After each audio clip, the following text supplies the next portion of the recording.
Bismillahirrahmanirrahim. Assalamualaikum warahmatullahi wabarakatuh. Perkenalkan, nama saya Ira Inulita. Saya merupakan calon guru penggerak angkatan 10 dari Kabupaten Solok, Provinsi Sumatera Barat. Saat ini saya sedang mengajar di SD Negeri 05 Gubuk Sarai. Baiklah, saya akan menampilkan sebuah video diseminasi saya tentang modul 1.4, yaitu budaya positif, tentang keyakinan kelas dan juga pelaksanaan segitiga restitusi di sekolah. Baiklah, mari kita saksikan videonya.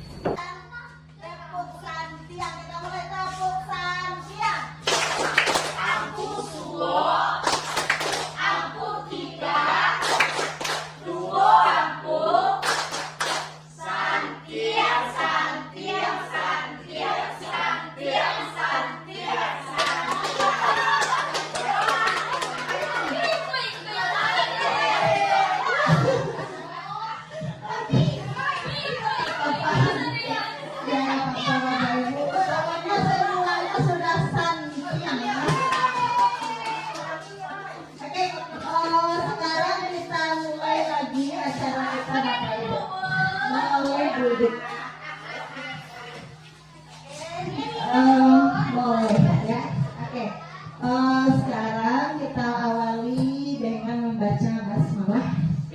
Bismillahirrahmanirrahim. Assalamualaikum warahmatullahi wabarakatuh. Waalaikumsalam warahmatullahi wabarakatuh. Oke, baiklah Bapak dan Ibu, pertama dan terutama sekali, marilah kita ucapkan puji dan syukur kita kehadiran Allah Subhanahu wa Ta'ala, karena berkat rahmat dan karunia-Nya sehingga kita bisa berkumpul di ruangan yang kita cintai ini. Selanjutnya, sholawat dan kirim salam kita kirimkan kepada Nabi besar kita, yakni Nabi Muhammad SAW,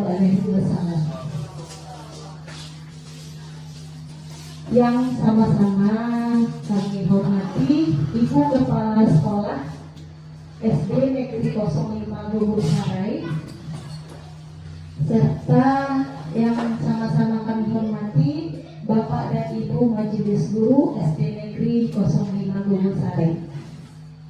Baiklah Bapak Ibu, sebelumnya saya mengucapkan terima kasih yang sedalam-dalamnya karena Bapak dan Ibu sudah menyempatkan hadir, memberikan waktunya pada hari ini untuk acara diseminasi tentang modul yang saya pelajari pada 1.4, yaitu tentang keyakinan kelas dan juga segitiga restitusi. Baik, langsung saja kita mulai.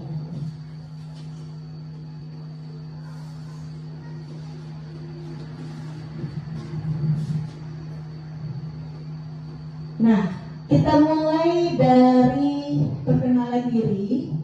Jadi pada modul nama saya Ira Inulita dan saya merupakan calon guru penggerak angkatan 10 Kabupaten Solok dengan fasilitator Bapak Hendra Tani Jaja dan pengajar praktik Ibu Herlinawati. Nah, kali ini untuk modul 1.4, jadi yang kedua materi saya sampaikan tadi itu termasuk ke budaya positif, yaitu tentang pembuatan keyakinan kelas dan pelaksanaan segitiga restitusi. Baiklah Bapak Ibu, tadi kita sudah bergerak asal bikin kita. Sekarang pikiran kita lagi Bapak Ibu. Nah, kira-kira berapa jumlah segitiga berikut? Nah, siapa yang paling pertama menjawab? Oke, baik, mudah. Berapa? 9. Ada yang beda? Kamu suci 10. Pak? 10. Mari kita hitung bersama-sama. Kalau yang biru itu berapa? 1, 2, 3, 4, 5, 6. Nah, kalau yang putih berapa? 1, 2, 3. Berarti berapa semua Bapak Ibu? 9. Nah, kenapa 10 Bapak? Oh, yang besarnya pintar, bagus. Berarti ada berapa segitiga Bapak Ibu? 10. Bagus. Tepuk tangan buat Suci dan Pak. Oke, kita lanjut Bapak Ibu. Nah, sekarang berapa jumlah persegi berikut? Nah, coba. Kira-kira berapa ibu baru juga bisa jawabnya. Coba kita hitung. Berapa Bapak? 10. Ada yang lain? Ya, persegi Bu. Coba berapa? Coba kita hitung yang besar terlebih dahulu. Ya. 1, 2, 3, 4. Yang 4. Sekarang yang kecil. 1, 2, 3, 4, 5. Berapa? Berarti berapa? 9. Lalu kemudian ada lagi? Berarti ada berapa? 20 juga. Tepuk tangan buat kita semua. Oke, nah sekarang agak lebih berat ya Bapak Ibu. Nah, sekarang kita coba mengisi kotak kosong pada soal berikut dengan menggunakan kelipatan bilangan yang ada pada kolom. Nah, kira-kira coba saya kasih waktu untuk berpikir. Kira-kira angka tersebut kelipatan berapa? Siapa yang tahu? Yang pertama dulu. Yang ini dulu, yang pertama. Setelah 12 ini berapa kira-kira? Ada yang tahu? Setelah 12? Berapa? Apa-apa Bapak Ibu? Supaya otak kita itu kembali apa namanya relax. Nah, berapa kira-kira? 16. Setelah 12 berapa? 16. Berapa Ibu? 16. Lalu setelah 16 20. Setelah 20 kenapa Ibu? Kenapa? Lipatan berapa angka tersebut? Kelipatan 4. Tepuk tangan. Nah, berarti kita tambahkan 12 ditambah 4. 12 ditambah 4. Nah, 16 ditambah 4. 20 ditambah 4. 24. Bagus.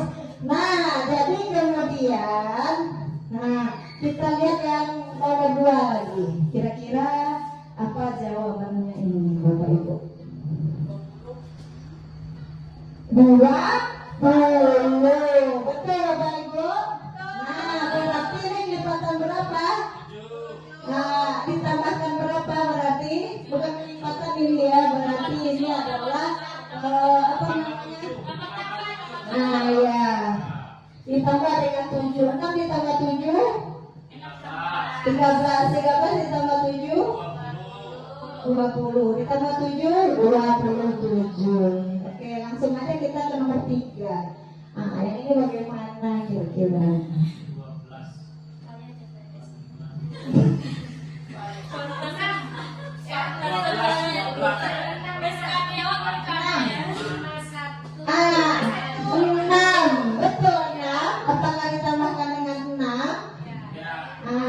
Oke, kita coba 45 ditambah 6 51. 51 ditambah 6 57. Ditambah 6. Oke, tepuk tangan buat kita semua. Yuk, santian ya Bapak Ibu ya. Oke, lanjut. Nah, sekarang kita masuk ke materi. Kira-kira, nah, budaya positif di sekolah kita apakah sudah ada berdasarkan pengertian dari materi ini? Nah, kita sampaikan dulu. Jadi, yang dimaksud dengan budaya positif di sekolah yaitu nilai-nilai dan kebiasaan-kebiasaan di sekolah yang berpihak pada peserta didik agar mereka dapat berkembang menjadi pribadi pribadi yang kritis, penuh hormat dan bertanggung jawab. Nah, kira-kira sudah ada budaya positif ini di sekolah kita, Bapak Ibu? Nah, oke, baik. Kita lanjut. Nah, sekarang untuk perubahan paradigma. Nah, jadi untuk membangun budaya positif ini, sekolah perlu menyediakan lingkungan yang positif, aman, dan nyaman agar murid-murid kita nantinya mampu berpikir, bertindak, dan mencipta dengan merdeka, mandiri, dan bertanggung jawab. Lalu kemudian yang kedua, lazimnya disiplin dikaitkan dengan kontrol. Dalam hal ini kontrol dulu perlu dalam menghadapi murid. Kita lihat penjelasan berikutnya. Nah, di sini untuk mengantarkan kepada materi berikutnya, coba Ibu baca terlebih dahulu dan coba Ibu jawab untuk pertanyaan 1, 2, dan 3. Coba dipahami dulu.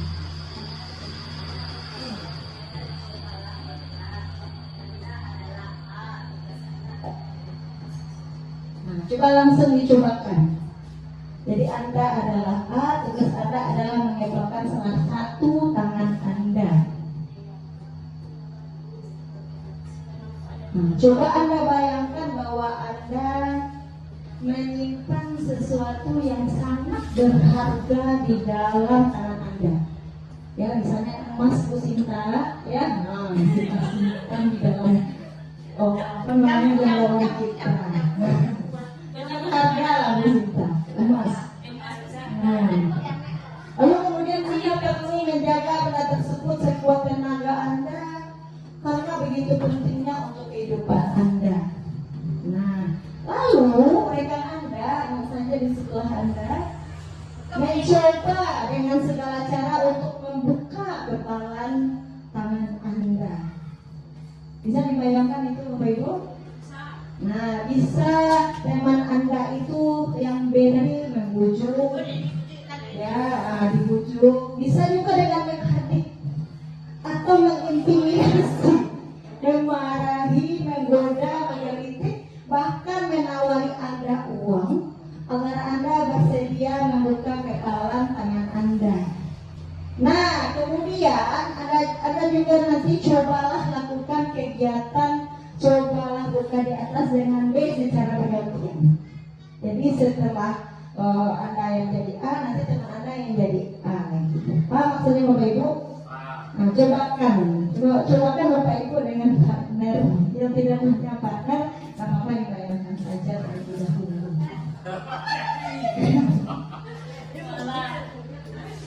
Nah, bandingkan jawaban Anda berdua, apakah berbeda atau sama? Nah, bila mana berbeda, kira-kira mengapa? Coba, kira-kira nanti bagaimana itu? Oh, bisa merayu, silakan dirayu. Bu Sinta buka lah, gitu. Bisa dengan berhardi, buka enggak kepala tangannya? Nah, kayak gitu. Nah, yang mana yang dipilih kira-kira? Nah, di sini yang pertama, apakah Anda atau B membuka kepala tangan Anda? Misalnya ada yang merayu Anda, misalnya menggoda atau menggelitik mungkin. Ada nggak kira-kira kejadian seperti itu yang Anda alami sebelum-sebelumnya? Misalnya Anda punya barang yang berharga, minta sama teman Anda misalnya. Ya Pak Al, bagian aja.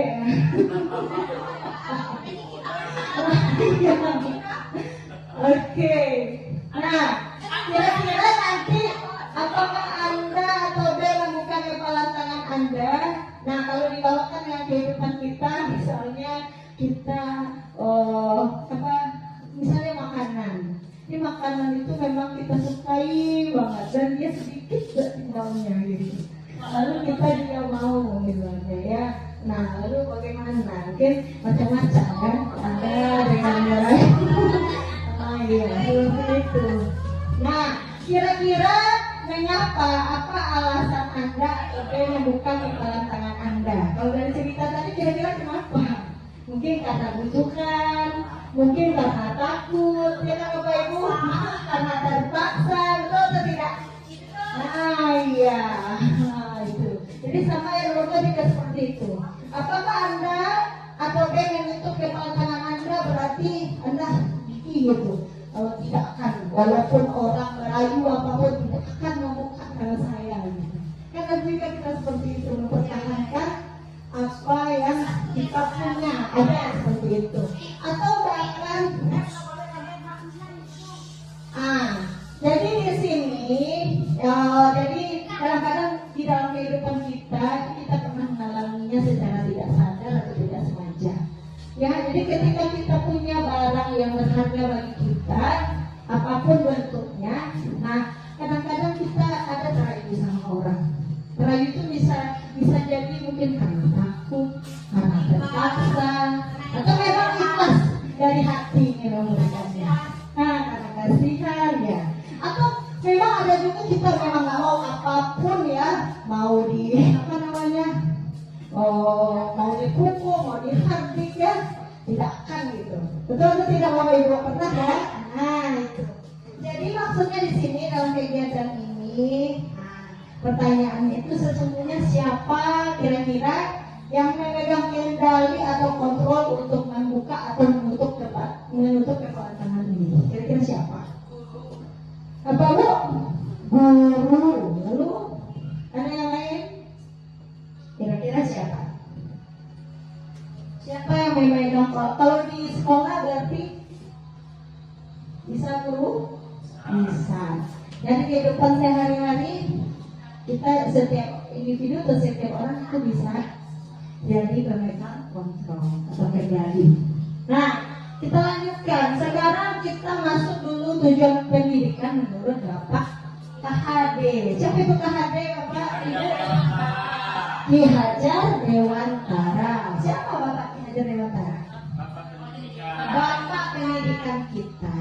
Jadi tujuan pendidikan menurut Bapak KHD adalah menuntun segala kodrat yang ada pada anak-anak agar mereka dapat mencapai keselamatan dan kebahagiaan yang setinggi-tingginya, baik sebagai manusia maupun sebagai anggota masyarakat. Jadi di sini maksudnya adalah menuntun di sini kira-kira apa maksudnya Bapak Ibu kalau kita sebagai guru? Maksud Bapak KHD ini apa? Menuntun segala kodrat yang ada pada anak-anak. Maksudnya apa itu Bapak Ibu?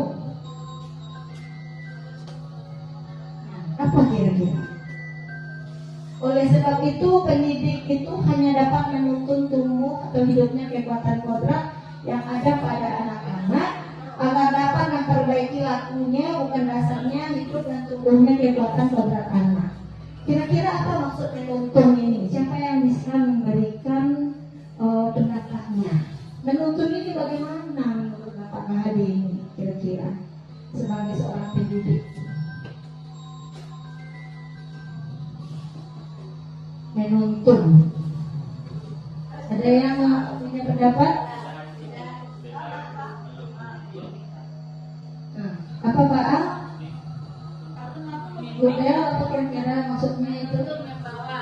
Menuntun, membawa ke arah yang lebih baik.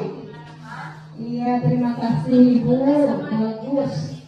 Membimbing, membawa ke arah yang lebih baik. Betul. Ada lagi Bapak Ibu? Mengarahkan. Bagus, betul semua. Tepuk tangan buat ibu-ibu kita. Nah kemudian, di sini maksudnya adalah ini yang tadi Bapak Ibu. Berarti lari ini ya, berarti ya ini masalah apa tadi berarti? Masalah kepala tangan tadi. Jadi kita sendiri yang memegang kontrol atas kepala tangan kita. Ini yang sebelumnya tadi masalah kepala tangan tadi. Jadi kita sendiri. Nah, apakah kita akan membuka atau menutup kepala tangan kita? Itu tergantung pada diri kita masing-masing dan sesuai dengan kebutuhan dasar kita saat itu. Betul atau tidak Bapak Ibu? Sesuai situasi, sesuai kondisi. Nah, sekarang apa makna disiplin? Nah, disiplin itu berasal dari bahasa Latin. Nah, apa itu Bapak Ibu? Disiplin, bahasa Latinnya? Disiplina. Apa arti disiplina? Belajar. Nah, jadi kalau menurut bahasa Latin, ternyata disiplin itu artinya belajar, yang berasal dari kata disiplina. Nah, jadi makna asal dari kata ini berkonotasi dengan disiplin diri dari murid-murid, yaitu dari Sokrates dan Plato. Kemudian disiplin diri membuat orang menggali potensinya menuju sebuah tujuan apa yang dia hargai. Namun dalam budaya kita makna kata disiplin telah berubah menjadi sesuatu yang dilakukan seseorang pada orang lain untuk mendapatkan kepatuhan. Lalu kecenderungan umum adalah menghubungkan kata disiplin dengan ketidaknyamanan, bukan dengan apa yang kita hargai atau pencapaian suatu tujuan mulia. Nah, maksudnya di sini apa kira-kira ini, Bapak Ibu? Menghubungkan kata disiplin yang ini. Nah, menghubungkan kata disiplin dengan ketidaknyamanan, bukan dengan apa yang kita hargai atau pencapaian suatu tujuan mulia. Apa maksudnya kira-kira?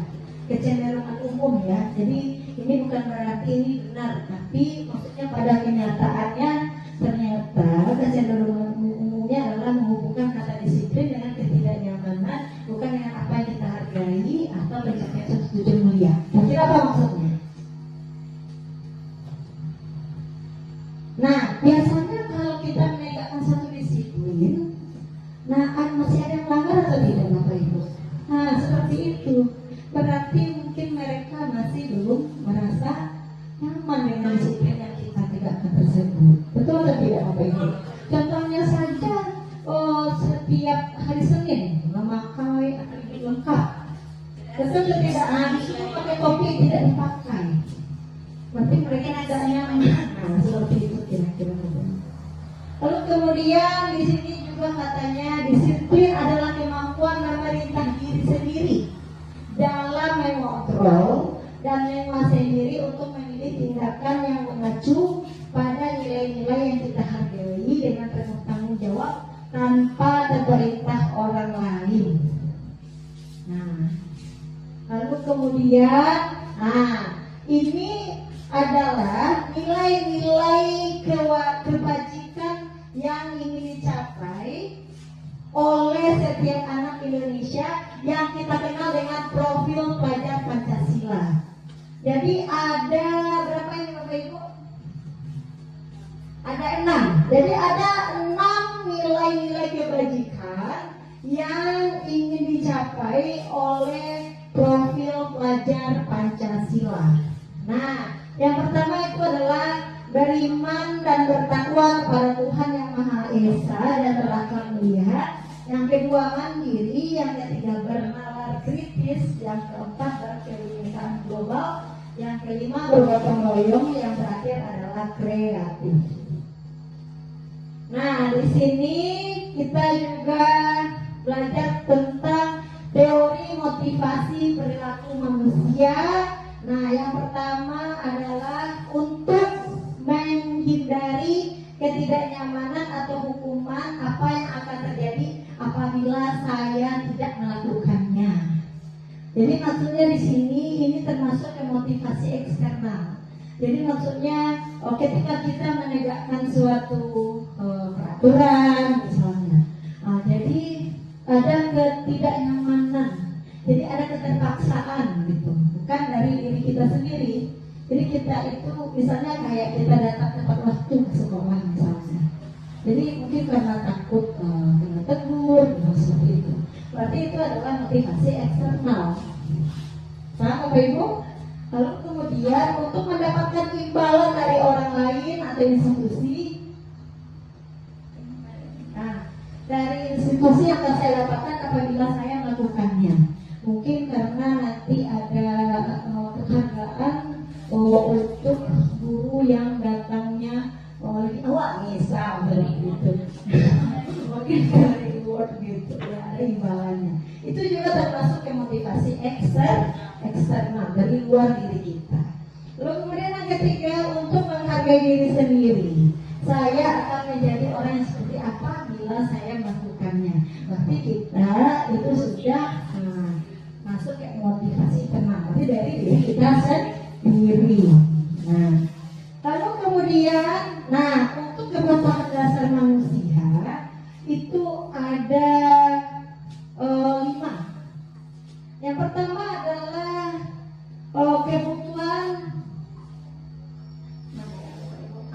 kebutuhan cinta, kasih atau diterima.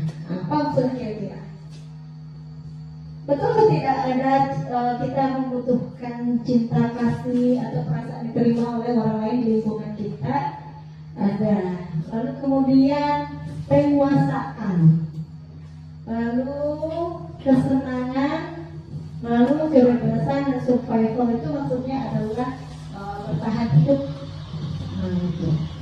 Lalu kemudian di sini ada kasus Ibu Ani, guru kelas 5 di SD Pelita Hati. Nah, saya itu salah satu guru ya untuk membacakan ini Pak Al. Jangan lupa silakan berdiri Pak Al. Ya. Bapak ya, tampak juga di bawah ya.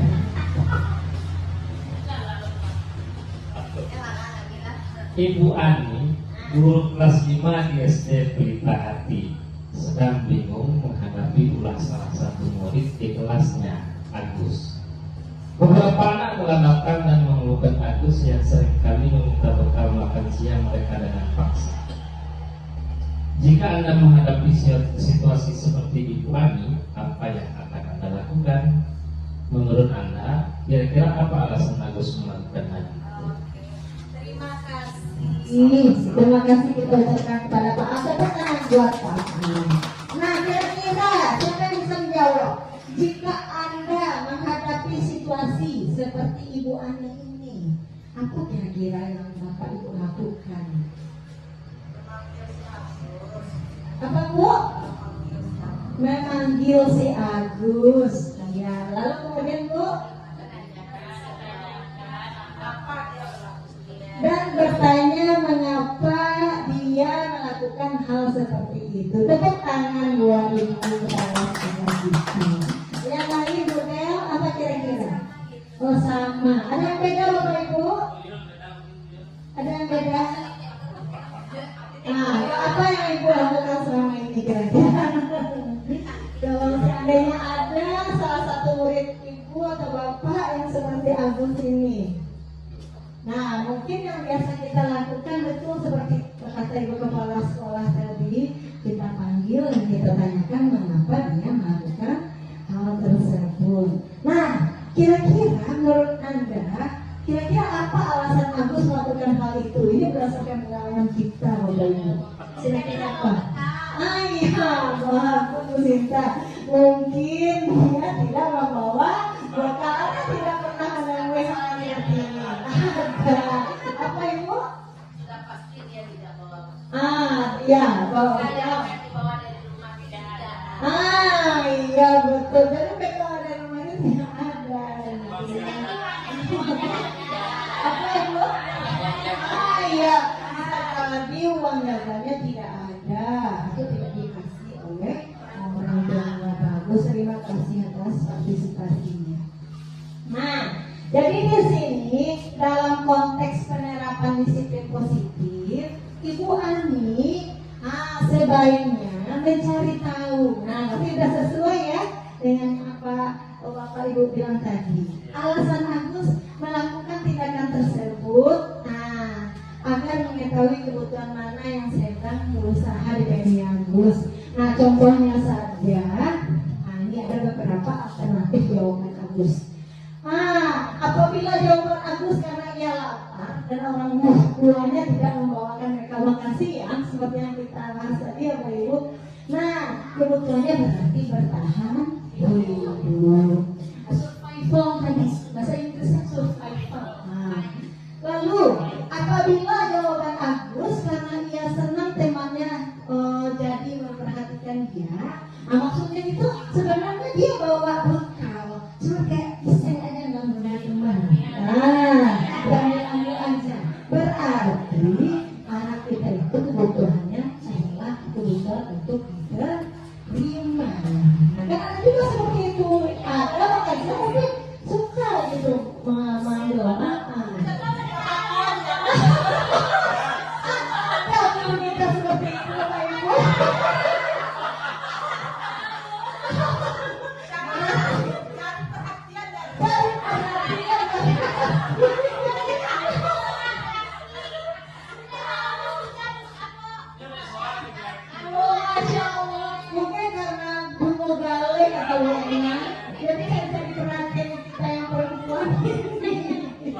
Ada ya. Bapak Ibu. Semua disebutkan ya, pasti terasa oleh kita. Merasa dirinya paling berani, boleh bangga, gitu ya Bapak Ibu.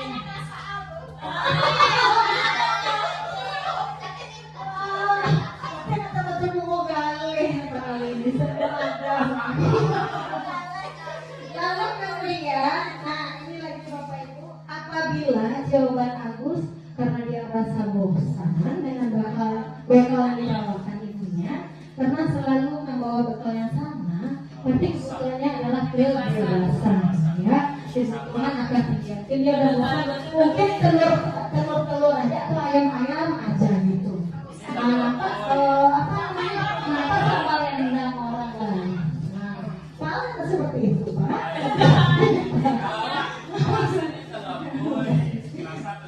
Oh, Masya Allah. Selamat datang kepada ibu kita dari SD Masanggung. Oke, baik. Lalu kemudian, nah, berarti bervariasi ya, bervariasi, berarti tidak termasuk Bapak ke yang kebebasan ini. Tapi kita cari perhatian tadi. Lalu kemudian yang terakhir, apabila jawaban Agus adalah karena iseng saja dan dia menikmati ekspresi wajah temannya yang kesal karena diambil makanannya, kebetulannya adalah kesenangan. Jadi kalau dia senang memang ada ya, itu sebabnya kayak suka mengganggu temannya.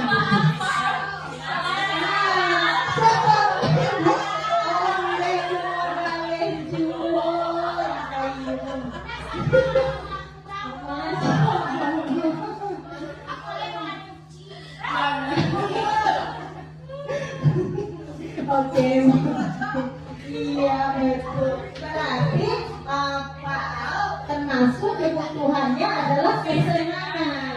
Mungkin dia kurang senang, saya kurang mendapatkan kebutuhan kesenangan. Jadi dicari-carinya lah kebutuhan tersebut di lingkungan kita.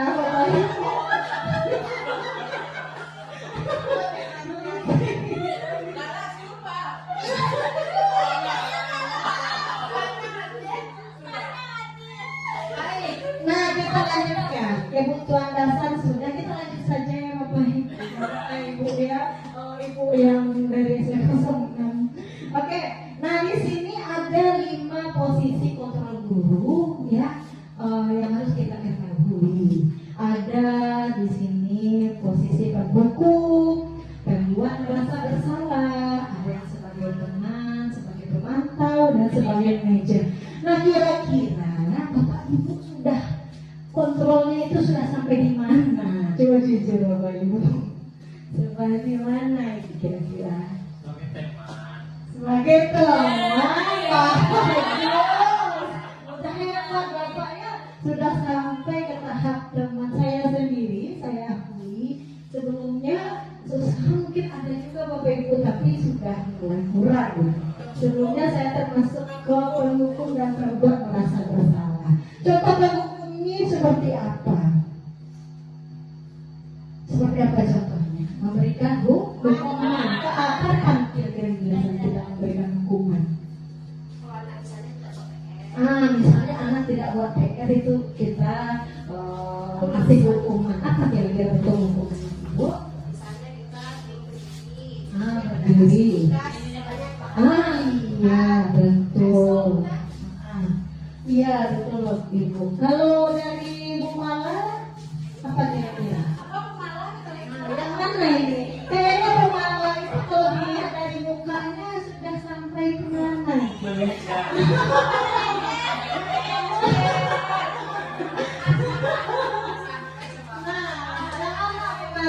Kalau kita masih berhukum dan membuat merasa bersalah.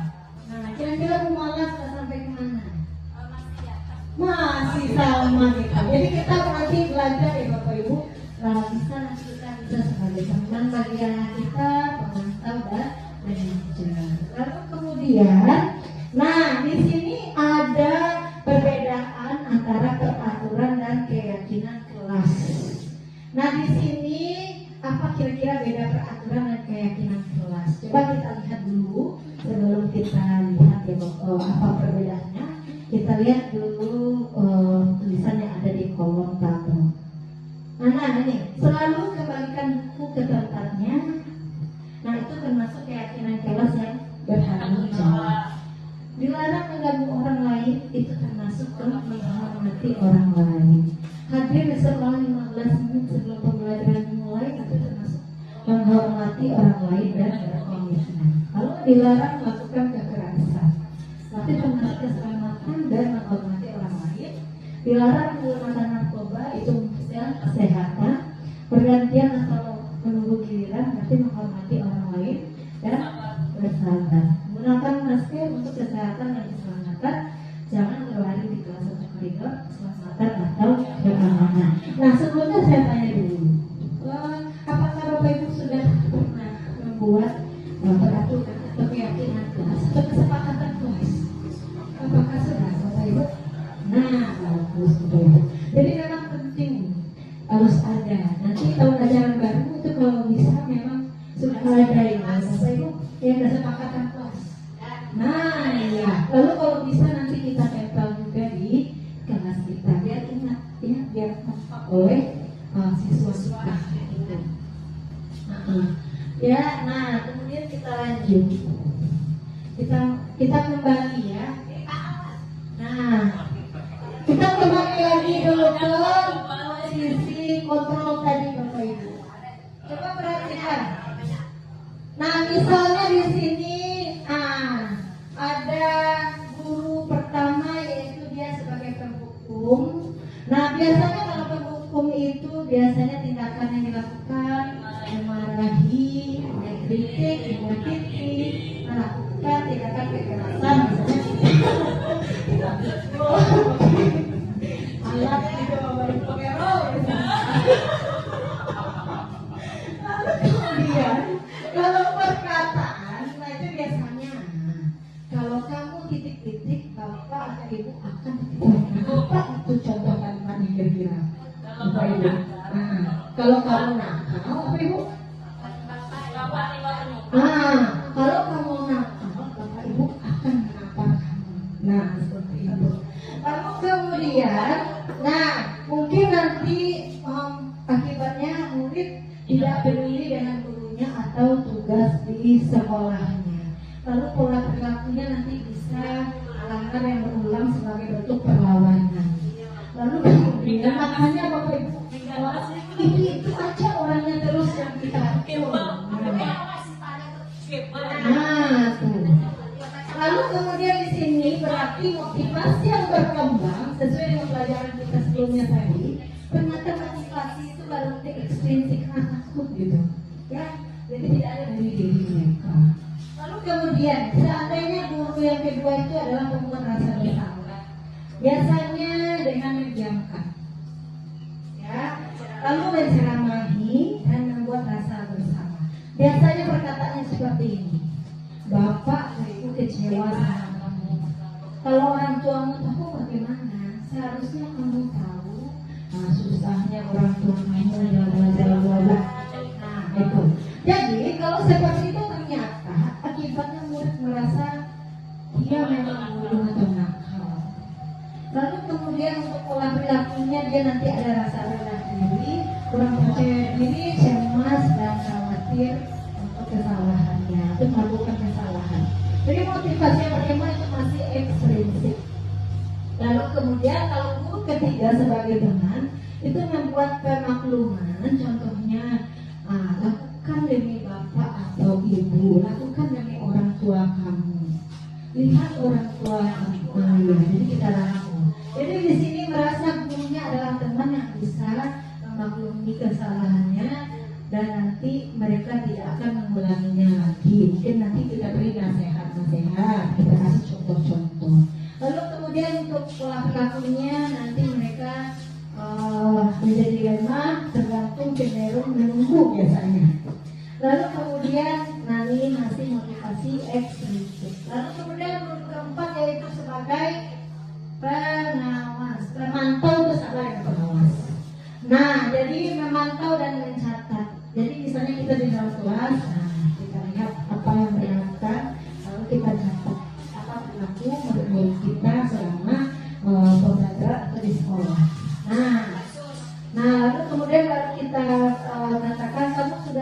aturannya kan. Nah, misalnya dengan kesepakatan kelas kita tadi, ya, misalnya mereka berbeda dengan kesepakatannya tadi apa yang dia lakukan, nah lalu kita katakan, nah, kamu sudah tahu aturannya kan, nah begitu.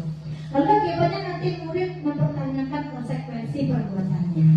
Lalu dia tahu nanti kira-kira kalau dia melanggar kesepakatannya nanti apa jadinya, apa yang dia langgar kesepakatannya. Lalu kemudian lalu pola perilakunya nanti berorientasi pada ganjaran dan hadiah. Lalu terakhir motivasi yang berkembang itu masih ekstrim. Nah, beda dengan manajer. Nah, kalau manajer itu bertanya dan membuat kesepakatan. Jadi kita tanyakan, lalu kita buat kesepakatan untuk selanjutnya seperti apa. Kalau masih mengulang lagi apa yang akan kita lakukan. Lalu apa sebenarnya harapanmu? Jadi mau kamu gimana untuk ke depannya? Jadi mereka nanti bisa menyadari kesalahan mereka. Lalu kemudian akibatnya apa yang bisa saya lakukan untuk memperbaiki? Nanti dia dari dia. Kira-kira dia berpikir sendiri apa ya yang akan saya perbaiki. Lalu kemudian, kalau perilakunya dia disiplin dari dalam diri dia. Cuman ini akan susah bagi ibu. Saya masih ke sini, yang dua ini. Nah, saya masih ke sini. Dan ini susah sekali. Nah, ya, tergantung mood ya Bapak Ibu. Kalau kita moodnya bagus, mungkin bisa kita ke sini.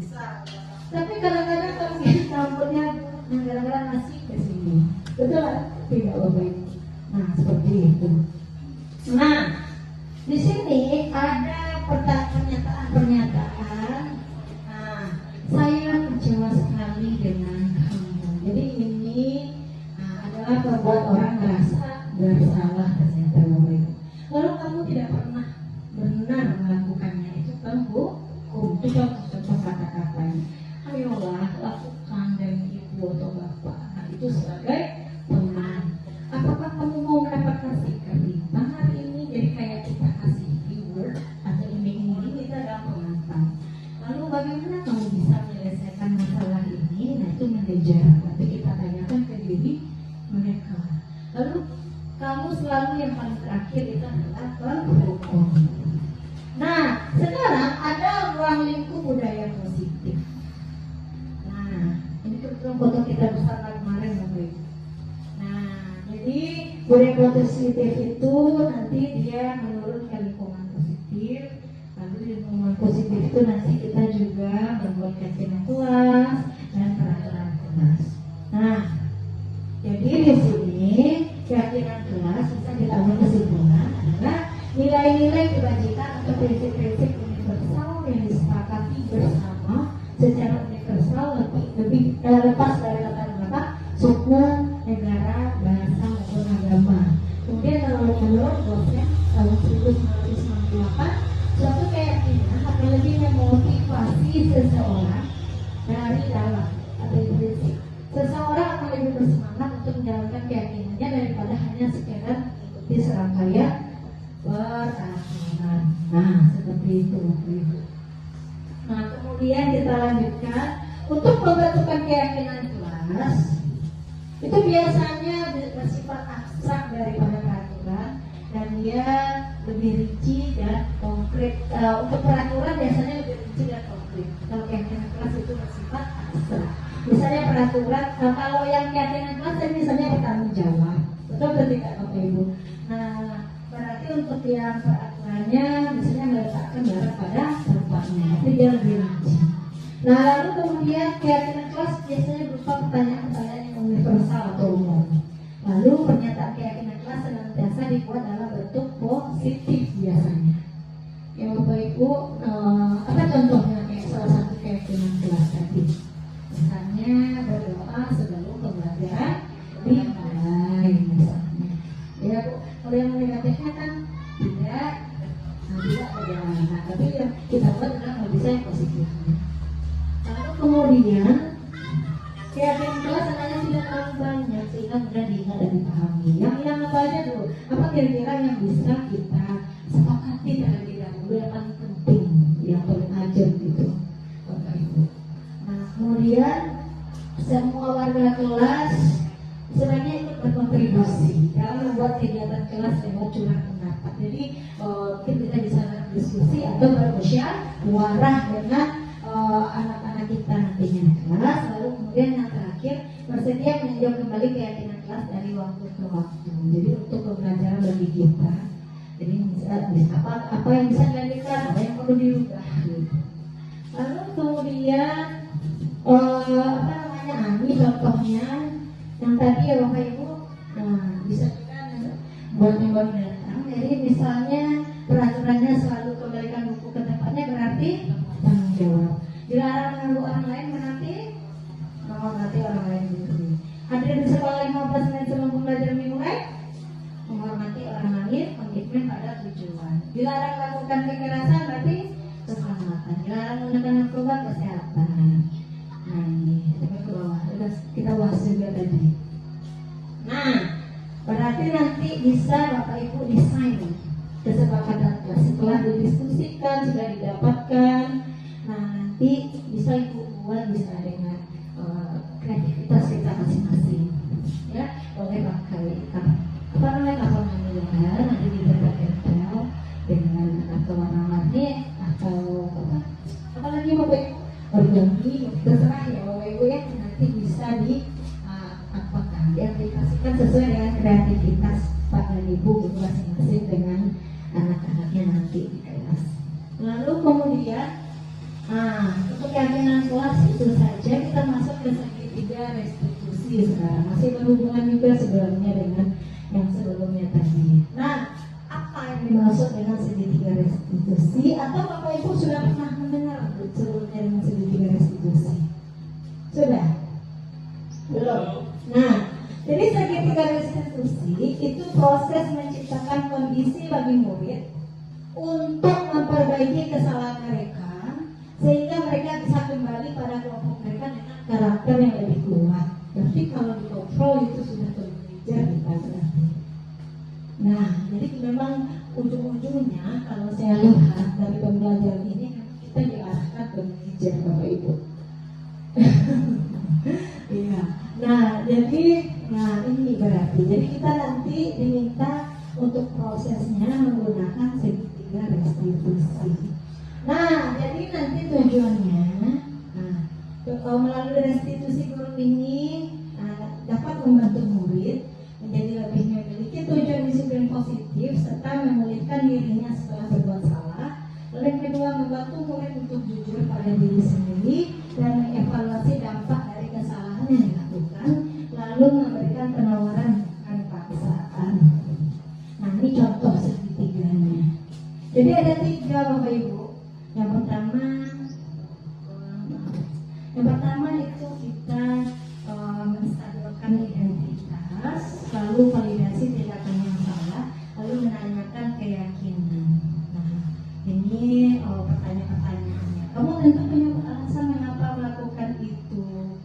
Nah, lalu adakah cara yang lebih efektif untuk mendapatkan apa yang kamu butuhkan? Setiap orang pasti pernah melakukan kesalahan. Kamu bukan satu-satunya yang pernah melakukan ini. Kamu ingin jadi orang seperti apa? Nilai apa yang telah kita sepakati? Nah, kira-kira untuk menstabilkan identitas yang mana kata-katanya? Yang mana Bu? Yang di bawah yang mana? Setiap orang pasti pernah melakukan kesalahan. Betul Bu? Atau ada yang lain? Ada yang lain Bapak Ibu? Lalu kemudian kalau yang validasi tindakan yang salah yang mana? Kamu tentu punya alasan mengapa melakukan itu. Lalu kalau untuk yang menanyakan keyakinan, nilai apa yang telah kita sepakati? Oke, baik. Nah, jadi Bapak Ibu, dari segitiga tadi, kayaknya sudah mulai bosan nih Bapak Ibu. Tepuk kantin loh adik-adik. Ya, tepuk kantin ya kita sedikit yang dia dan Kak Lulu. Silakan berdiri.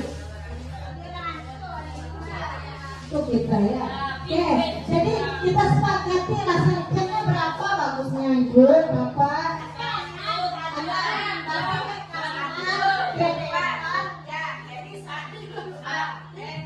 Ibu, pakai ke kanan, ke Ini. Ke kanan, ke kiri, ke kanan, ke kiri, ke depan, ke belakang. Boleh juga. Berarti ke kanan, Ke kiri, ke kanan, ke kiri, ke depan. depan. Bisa Bapak Ibu cobakan kita jumlahkan. Tepuk santian. Ambu suwo, ambu kita, duo ambu, santian, santian, santian, santian, santian. Wah, santian, aku akan busuknya. Kata busuknya kalau yang 5. Oke, terima kasih masukannya Ibu. Oke, nah jadi tahapan segitiga restitusi itu yang pertama tadi menstabilkan identitas. Itu biasanya dengan kata-kata berbuat salah itu tidak apa-apa, tidak ada manusia yang sempurna. Saya juga pernah melakukan kesalahan seperti itu. Kita bisa menyelesaikan ini, Bapak atau Ibu tidak tertarik mencari siapa yang salah, tapi Bapak atau Ibu ingin mencari solusi dari permasalahan ini. Lalu kemudian kamu berhak merasa begitu. Lalu kemudian untuk validasi tindakan yang salah itu biasanya kata-katanya, padahal kamu bisa melakukan yang lebih buruk dari ini ya. Lalu kemudian kamu pasti punya alasan mengapa melakukan hal itu. Kemudian kamu patut bangga pada dirimu sendiri karena kamu telah melindungi sesuatu yang penting buatmu. Sepertinya kalau kita lihat tergantung situasi Bapak Ibu. Lalu kemudian yang ketiga menanyakan keyakinan. Apa yang kita percaya sebagai kelas atau keluarga? Apa nilai-nilai umum yang kita telah sepakati? Apa bayangan kita tentang kelas yang ideal? Lalu kamu mau jadi orang yang seperti apa? Nah ini saya sudah pernah mencobakannya. Kegiatan pemecahan masalah dengan segitiga restitusi. Jadi permasalahannya adalah ternyata salah satu siswa saya ini dia tidak tiket. Dia cepat-cepat aja pulang. Jadi kami itu bersepakat kalau tiket itu setelah pulang sekolah. Karena kadang-kadang kalau besoknya di awal pembelajaran, pagi itu kadang-kadang mereka terlambat. Jadi ternyata dia tidak tiket, terus paginya juga terlambat datangnya. Lalu saya cobakan lah. Nah, kira-kira siapa yang mau mempraktekkannya dengan saya? Yang jadi muridnya kira-kira. Nah, coba Bu Suci. Ya, oke. Kita cobakan lah ya. Nah, Bu Suci. Ya, oke. Nah, kita cobakan assalamualaikum. Gitu. Kita duduk berdiri. Buat saya berdiri saja yang berdiri maaf ya. Assalamualaikum. Pura-pura dari luar. Waalaikumsalam. Silakan duduk Suci. Oke, baik Suci. Apakah Suci tahu kenapa Ibu memanggil Suci ke sini? Iya, kira-kira bisa Suci menceritakan kejadiannya seperti apa?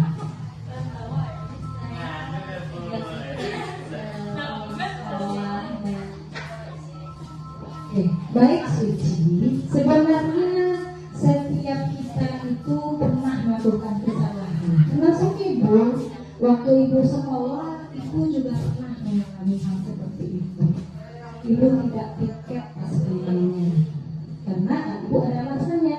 Dan Ibu yakin Suci melakukan hal tersebut pasti ada alasannya. Kira-kira apa alasannya? Karena saya ingin cepat pulang ke rumah.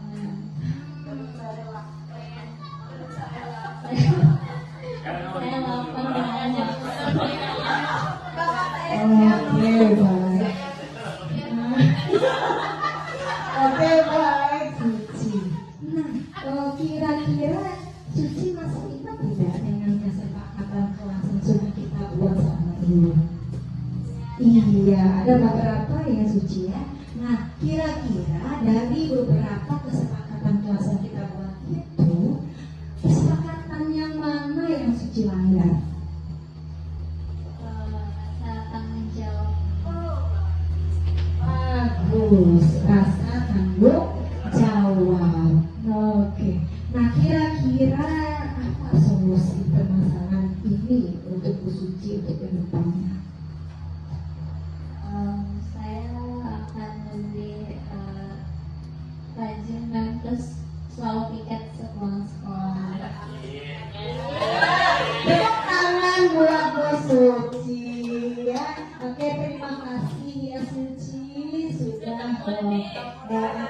namanya bintang yang soleha bertanggung jawab. Nah, baik Bapak Ibu. Jadi kira-kira seperti itu contohnya. Jadi bisa itu dengan permasalahan yang kita hadapi, misalnya tidak membuat PR atau mencontek, ulangan segala macamnya, bisa kita gunakan seperti itu, Bapak Ibu. Ya, istri atau suami kita juga bisa. Iya, saya pernah misalnya kayak pulang malam gitu.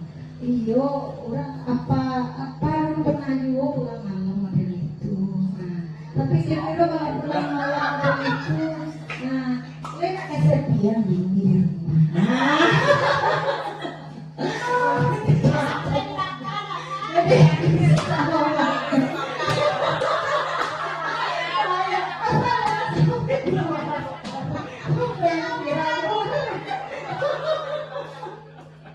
Iya betul Bapak Ibu ya. Nah jadi kira-kira untuk refleksi kegiatan kita kali ini,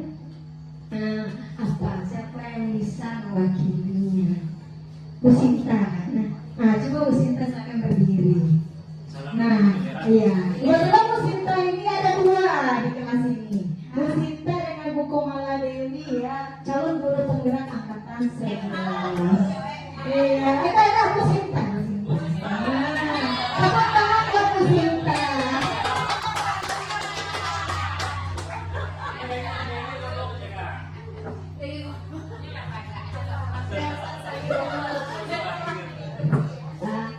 Assalamualaikum warahmatullahi wabarakatuh.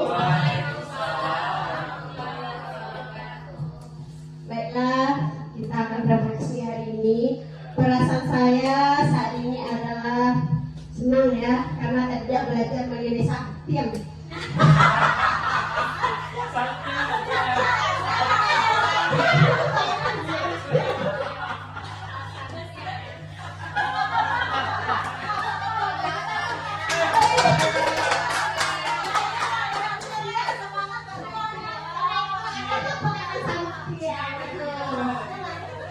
Biasanya kita kan ada bakso Minang nggak, bahasa Indonesia. Kita gunakan bahasa Minang, bahasa Minang.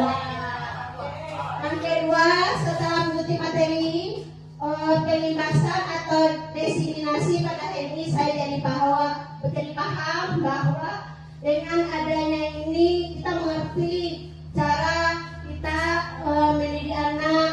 Misalnya menghadapi anak, kalau ada anak yang melanggar, kita tanya dulu, jangan selalu memberikan hukuman.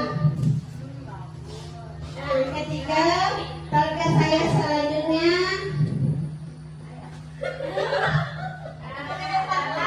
target saya ke depannya akan melaksanakan. Terima kasih. Tepuk tangan buat Bu Sinta. Apa dulu?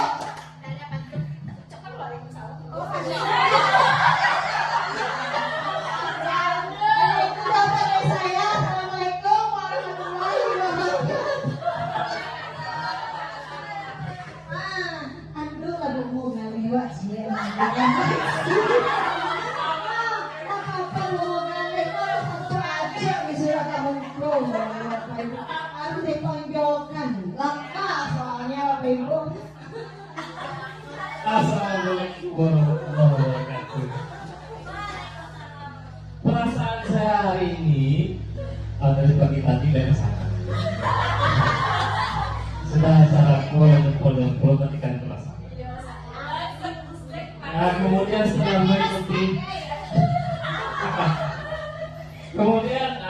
mengikuti materi pemimbasan diseminasi pada hari ini, saya jadi paham bahwa tingkat emosional apa tadi? Yang lima tingkatan itu lima apa tadi yang lima posisi kontrol emosi seorang guru. Kalau baru tahu buku kan itu, mulai dari penghukum,